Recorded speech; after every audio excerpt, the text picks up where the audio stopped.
এত ঝড় ঝাপটা বাধা বিপত্তি দুঃখ কষ্টের পরও যখন আমরা একটু উপরে উঠতে চাই হাসি মুখ নিয়ে, তখন কিছু কিছু মানুষ আমাদেরকে টেনে হিঁচড়ে না নিচে নামিয়ে দিতে চায়। এখনও এরকম মানুষ আছে, সেগুলো ভাবলেই আমার কেমন করে। মানুষের এত কি করে ক্ষতি করতে পারে, এত কি করে খারাপ চাইতে পারে, সেটা আমার সত্যি জানা ছিল না, জানার নেইও। কিন্তু সেই সব মানুষ জানো তো আমাদের চোখের সামনেই ঘোরাফেরা করে, কিন্তু আমরা সেগুলো বুঝতে পারি না কখনো কখনো। তো সেই সব মানুষদের কথাই আজকে তোমার সাথে কিছু শেয়ার করব। তো চলো তার আগে ভিডিওটা শুরু করি। Hello guys, welcome back to my channel. কেমন আছো তোমরা সবাই? আশা করছি ভীষণ ভালো আছো। ভগবানের কাছে প্রার্থনা করি তোমরা সবসময় খুব ভালো থেকো। তো চলে এসেছি আজকে আরও একটা ডেলি ভ্লগ নিয়ে। আর আজকের ভ্লগটা আমি শুরু করেছিলাম একদম সকাল 8টা সাড়ে 8টা থেকে, কারণ আগের দিনে রাত্রে হয়েছিল প্রচণ্ড বৃষ্টি, আর সেই বৃষ্টির কারণে সারা রাত সেদিনকে কারেন্ট ছিল না, আর সকালের দিকেও কারেন্ট ছিল না, আসেইনি। তো সেই নিয়ে তো একটু প্রবলেম হচ্ছিল। বাড়িতে যতই ইনভার্টার থাকুক না কেন, ইনভার্টারকে আর সব সময় সবটা টানতে পারে? এত লাইট পাখা সেটা তো টানতে পারে না। সেজন্য মা সকালবেলা উঠেই কিছুক্ষণ চালিয়ে আমাদেরকে মানে তুলে দিয়েছিল, মানে পাখা বন্ধ করে দিয়েছিল। আর আমি জানো তো পাখা বন্ধ করে দিলেই আমি একদম শুয়ে থাকতে পারি না, তো উঠে পড়তেই হয়, সেজন্য আমি উঠে পড়েছিলাম। তো উঠে পড়ে আমি মায়ের সাথে একটু হাতে হাতে কাজ করতে শুরু করে দিয়েছিলাম। ওয়েদার তো দেখতেই পেলে, তখনও কিন্তু মেঘলা মেঘলা ছিল। আর দাদাদের ধান মেলা ছিল, হঠাৎ করেই তো বৃষ্টিটা হয়েছিল, কারণ সকাল থেকে তো রোদ ঝলমল করেছিল, বিকাল থেকেও কিছু মেঘ টেঘ ছিল না। তো সেই কারণে ধান মেলাই ছিল, জাস্ট অল্প কিছু চাপা দেওয়া ছিল। কিন্তু ভোর রাত থেকে তো ভীষণ পরিমাণে বৃষ্টি শুরু হয়েছিল, সেজন্য ধান টান সব ভিজে গেছিলো। সেগুলোই সব মেলাচেলা করছিল, কথা হচ্ছিল সেসব নিয়েই।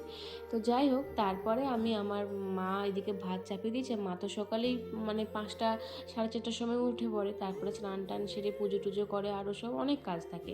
তারপরে ওই 8টা 7টা করে যখন মায়ের পুজো টুজো সব শেষ হয়ে যায়, 8টা 9টা করে, তখন এসে ভাত টাত চাপিয়ে দেয়। তারপরে বাকি কাজগুলো করে, নিজের খাওয়া দাওয়া করে সব কিছু পরে তো বাকি রান্না টান্না, নিজের তরকারি কাটা সবগুলোই তো সবই জানো তোমরা, মাই করে। তো তারপরে কিন্তু আবারও মাকে স্নান করতে হবে। মা ওই দিনে 2বার 3বার করে স্নান করিয়ে ফেলে, কারণ আমি তো একদমই এই রান্না বান্নার দিকে কোনো একদম অকর্মার ঢেকি কিচ্ছু পারি না। রান্না যে মাকে একটু হেল্প করব, যে সুবিধা হবে মায়ের, সেটা তো করতে পারি না। আমি সেজন্য কি করি, এই দিকে যতটা পারি মোটামুটি আর কি একটু চেষ্টা করি হাতে হাতে করে দেওয়ার। কারণ মা চায় কি যে একটু যদি তরকারি আর যদি কাটা থাকে তাহলে রান্না করতে সুবিধা হয়, এসে তরকারিটা বসিয়ে দিতে পারে।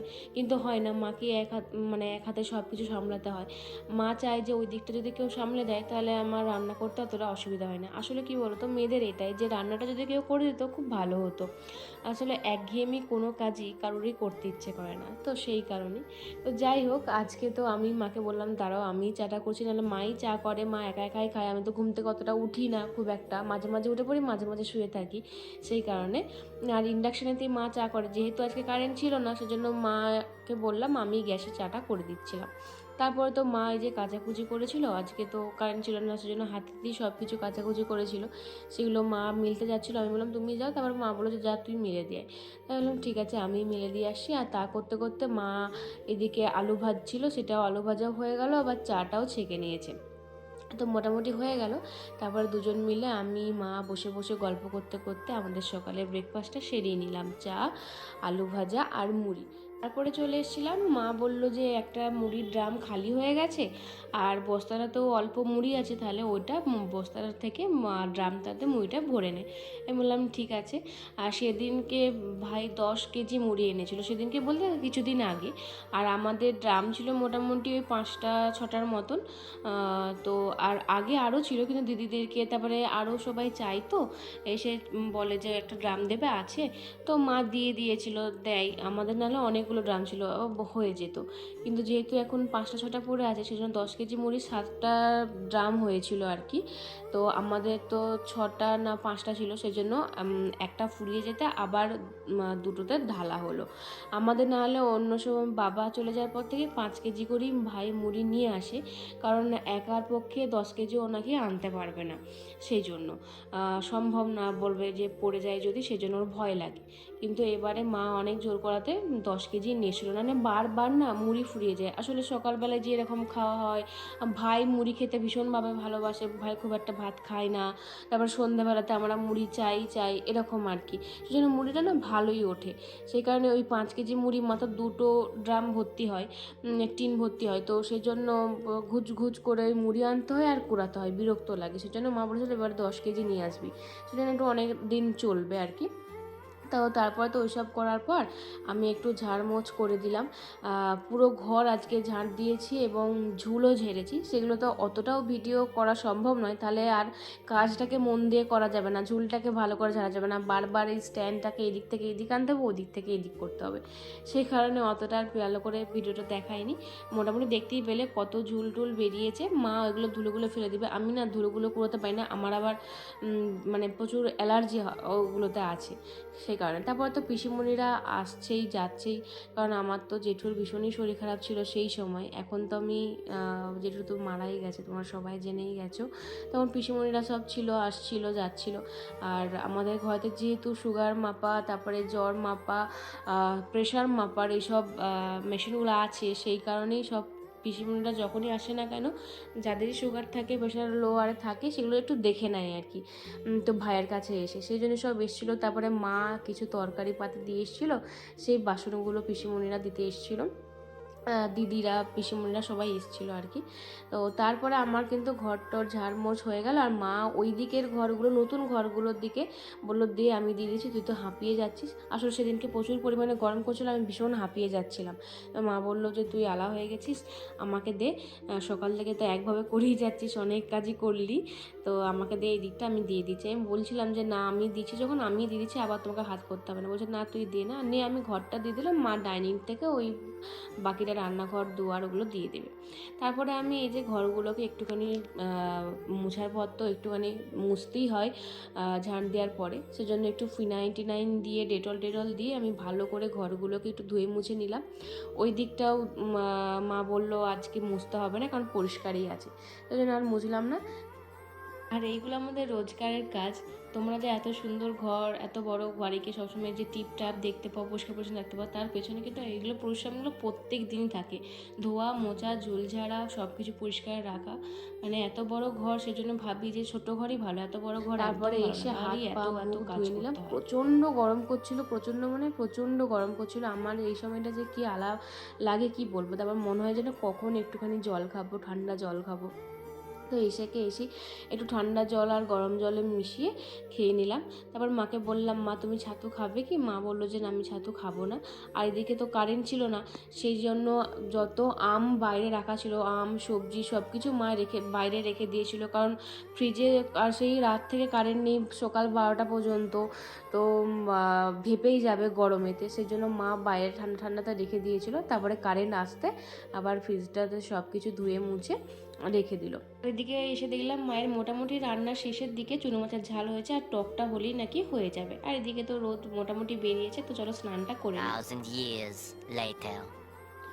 তো আমি কিন্তু অনেকক্ষণ পর স্নান টান করে নিয়েছিলাম, একটুখানি বসেছিলাম পাখা তোলে, তারপরে স্নান টান করে নিয়েছিলাম। মায়েরও রান্না হয়ে গেছিলো, আমি স্নান করার পর এখন মা স্নান করছে। এটা বলছিলাম যে মানুষ না কখনো কারোর ভালো দেখতে পারে না, জানো তো।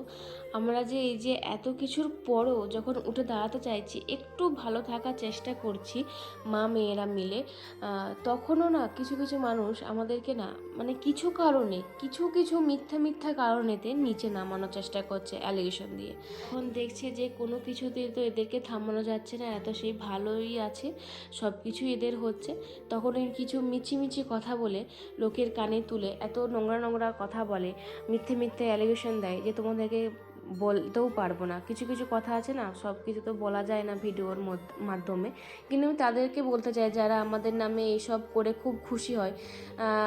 খুশি হয়ে কোনো লাভ নেই, জানো তো। তোমাদের এগুলো করে ভালো লাগে, কিন্তু ওপরওয়ালা আছে যারা সবই দেখছে, এগুলো করে কোনো দিনই কেউ ভালো থাকেনি।